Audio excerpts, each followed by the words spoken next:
إن الحمد لله نحمده ونستعينه ونستغفره ونعوذ بالله من شرور أنفسنا ومن سيئات أعمالنا من يهده الله فلا مضل له ومن يضلل فلا هادي له وأشهد أن لا إله إلا الله وحده لا شريك له وأشهد أن محمدًا عبده ورسوله يا أيها الذين آمنوا اتقوا الله حق تقاته ولا تموتن إلا وأنتم مسلمون يا أيها الناس اتقوا ربكم الذي خلقكم من نفس واحدة وخلق منها زوجها وبث منهما رجالا كثيرا ونساء واتقوا الله الذي تساءلون به والأرحام إن الله كان عليكم رقيبا يا أيها الذين آمنوا اتقوا الله وقولوا قولا سديدا يصلح لكم أعمالكم ويغفر لكم ذنوبكم ومن يطع الله ورسوله فقد فاز فوزا عظيما أما بعد فإن أصدق الحديث كتاب الله وخير الهدي هدي محمد صلى الله عليه وسلم وشر الأمور محدثاتها وكل محدثة بدعة وكل بدعة ضلالة وكل ضلالة في النار أما بعد أيها الإخوة والأخوات أوصيكم ونفسي بتقوى الله تبارك وتعالى ولزوم طاعته وأحذركم وإياي عن العصيان ومخالفة أمره وحقيقة التقوى أيها الأحبة أن تعمل بطاعة الله على نور من الله ترجو ثواب الله وأن تترك معصية الله على نور من الله تخاف عقاب الله فاتقوا الله تعالى فإنها شعار المؤمنين ودثار المتقين ووصية الله في وفيكم أجمعين. My brothers and sisters, Al-Imam Ahmad alayhi rahmatullah mentions a narration in his Musnad. Also, Al-Imam Ibn Majah brings this narration in his Sunan on the authority of the companion Talha ibn Ubaidillah radiyallahu ta'ala anhu. Talha, he said that there were two men that came to the Messenger of Allah sallallahu alayhi wasallam and accepted Islam at the same time. One of these two men, he said, used to make a lot of effort and ijtihad in his ibadah and in his worship, while the other companion radiyallahu anhu did not put as much effort. The one who put in the effort and was making a lot of ijtihad in his ibadah, in his prayer, in his fasting, in his giving of charity, on top of that, died fighting in the cause of Allah. Mata ghaziyan fi sabilillah. He died fighting in the cause of Allah subhanahu wa ta'ala. While his other friend, who became Muslim at the same time he did, who did not put as much effort as he did, lived for a year longer. And after that year, his time came and he passed away. Radiyallahu anhum. Talha ibn Ubaidillah, he says, after that he had a dream. And in his dream, he saw himself with those two companions at the gate of Jannah. And the gate of Jannah opened, and someone came out, and the individual that came out called for the one who lived a year longer, who did not do as much effort and ijtihad in his ibadah like his friend. He was the one who was called first and was told, enter into Jannah.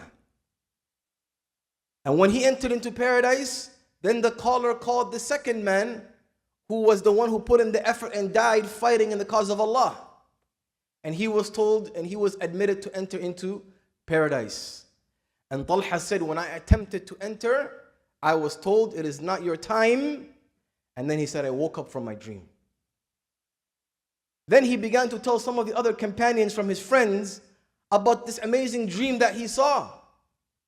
And the companions began discussing it amongst themselves in amazement. That the one who put in more effort, and on top of that died fighting in the cause of Allah, but the other one who lived a year longer was the one who was admitted into paradise before him. So this reached the Messenger of Allah sallallahu alaihi wasallam. And when the Prophet ﷺ heard about this, he said to his companions, including Talha, he said, what is it that you are amazed about? This story. What is it about this dream that amazes you? They said, O Messenger of Allah, this individual he used to immerse himself and put more effort and ijtihad in his ibadah. But it was the other one who did not put as much effort that was admitted into paradise. Why is that the case? Logic would dictate that the one who put in more effort and on top of that died fighting in the cause of Allah will be admitted in first. Then the Messenger of Allah sallallahu alaihi wasallam said, why do you find that strange? Did the other one not live for an entire year? They said, Bala ya Rasulullah, yes. He said, did the other one not have this many more prayers and prostrations and sujood than this one? They said, Bala ya Rasulullah. Didn't this one have another Ramadan where he had the opportunity to fast another Ramadan? They said, yes, ya Rasulullah. Then the Prophet ﷺ said, don't be surprised, because the distance between the two is the distance between the skies and the earth. The shahid and the point of me bringing this narration, my brothers and sisters, of course the ulama of hadith, when they explain this hadith, they mention that the obvious matter that is shown in this hadith is the virtue of living longer and immersing yourself in good deeds in that longer life. خَيْرُكُمْ مَنْ طَالَ عُمْرُهُ وَحَسُنَ عَمَلُهُ. The Prophet ﷺ said, the best of you are those who live a longer life and their deeds are good and exemplary in that longer life that they live. But look at the emphasis the Messenger of Allah sallallahu alaihi wasallam gave when he mentioned specifically the fact that the other companion had another Ramadan and had the opportunity to fast another Ramadan. And because of that and the other good deeds that he engaged in, he was entered into paradise ahead of the one who engaged in ijtihad.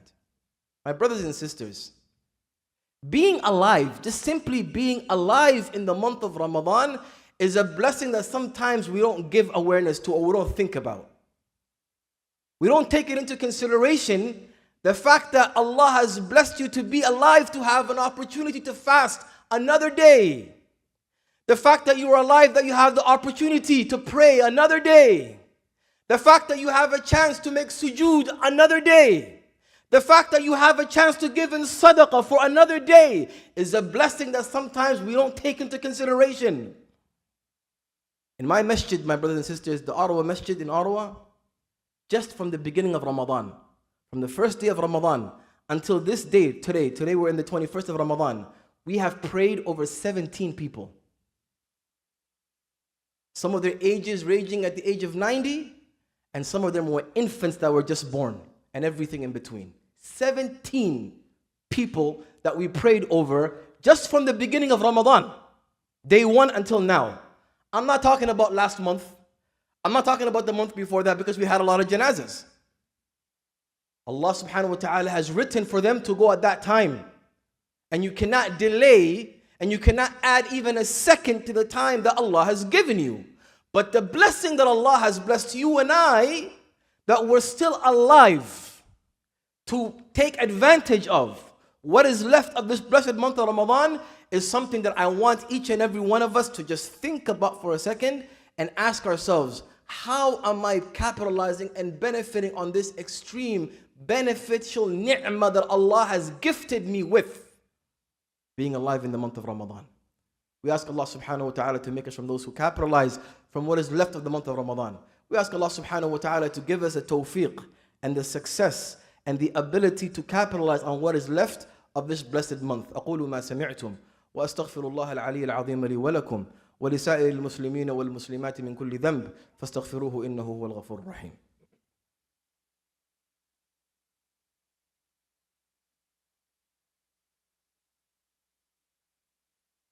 الحمد لله رب العالمين وبه نستعين على أمور الدنيا والدين وصلى الله وسلم على نبينا محمد وعلى آله وأصحابه أجمعين.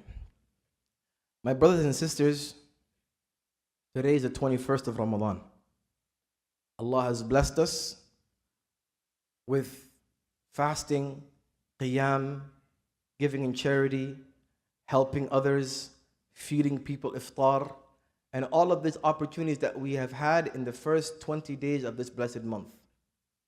However, we are now at the final leg of this blessed month.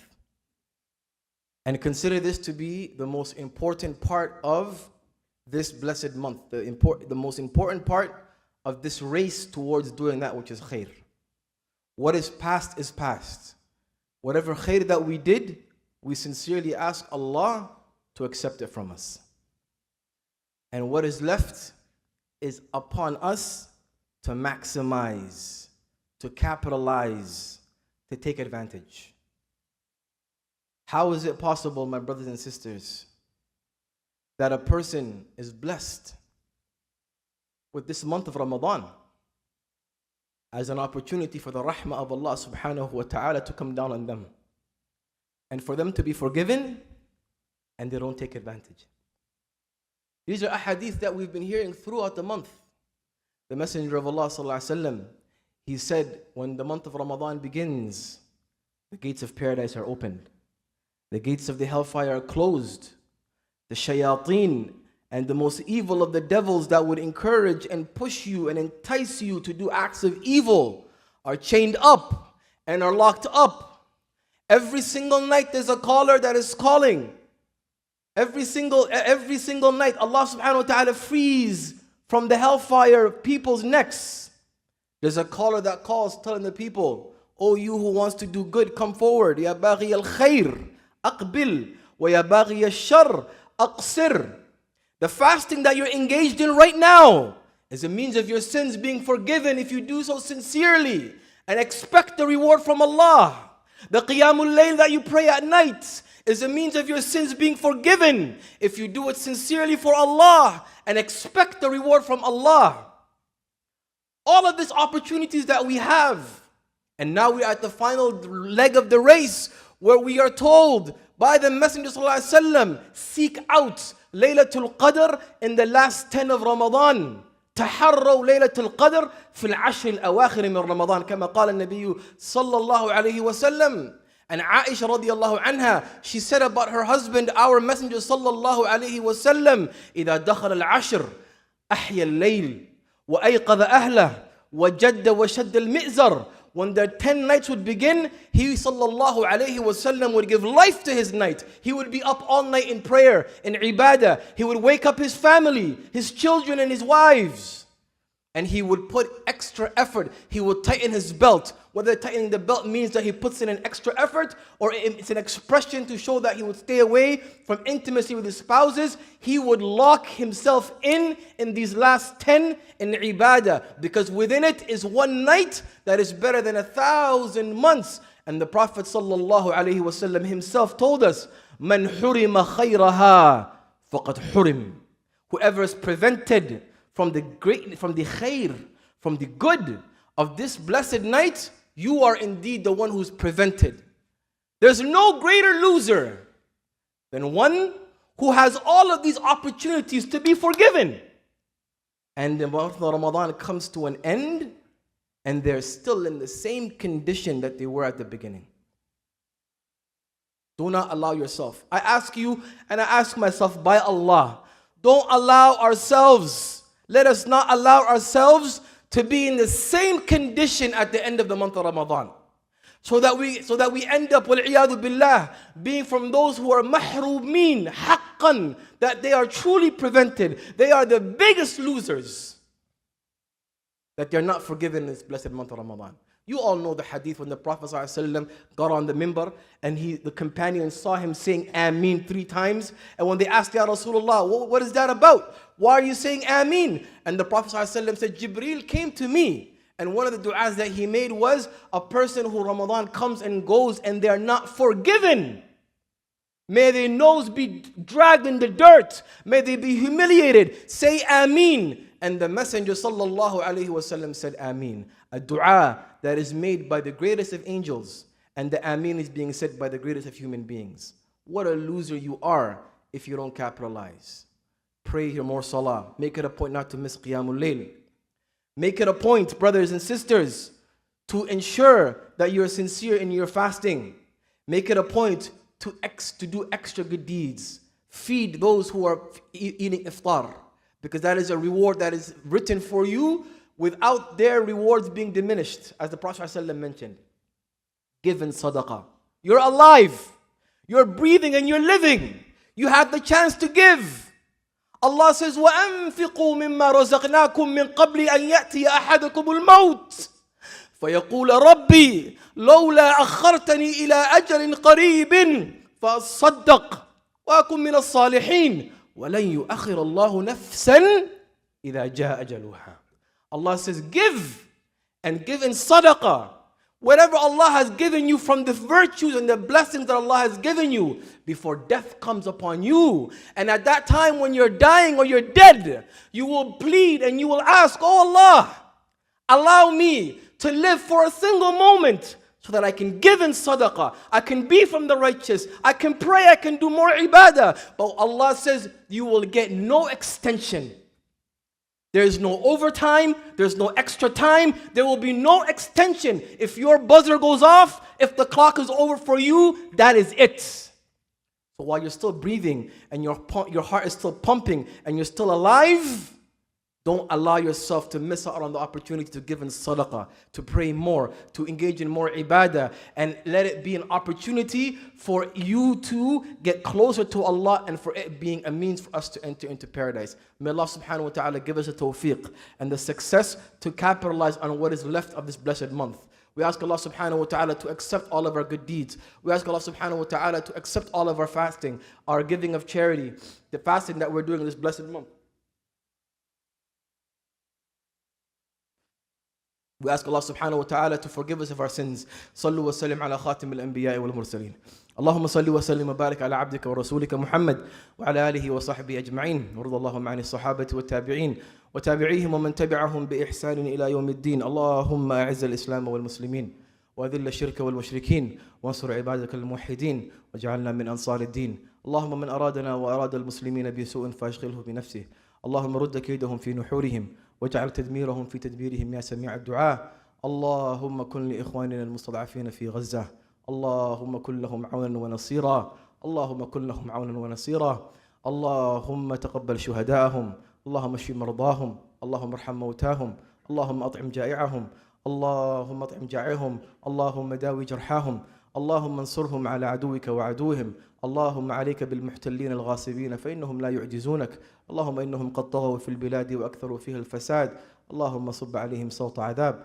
اللهم لا تحقق لهم غاية ولا ترفع لهم راية واجعلهم لمن بعدهم عبرة وآية. اللهم انصر إخواننا في كل مكان يا رب العالمين. اللهم يا مقلب القلوب ثبت قلوبنا على دينك. اللهم يا مقلب القلوب ثبت قلوبنا على دينك. اللهم إنك عفو تحب العفو فاعف عنا. اللهم إنك عفو تحب العفو فاعف عنا. اللهم تقبل أعمالنا في هذا الشهر المبارك. اللهم وفقنا بقيام ليلة القدر إيمانا واحتسابا. اللهم وفقنا بقيام ليلة القدر إيمانا واحتسابا. اللهم تقبل صيامنا وصلاتنا وصدقاتنا وأعمالنا في هذا الشهر المبارك. ربنا آتنا في الدنيا حسنة وفي الآخرة حسنة وقنا عذاب النار. عباد الله، إن الله يأمر بالعدل والإحسان وإيتاء ذي القربى وينهى عن الفحشاء والمنكر والبغي يعظكم لعلكم تذكرون. أقم الصلاة.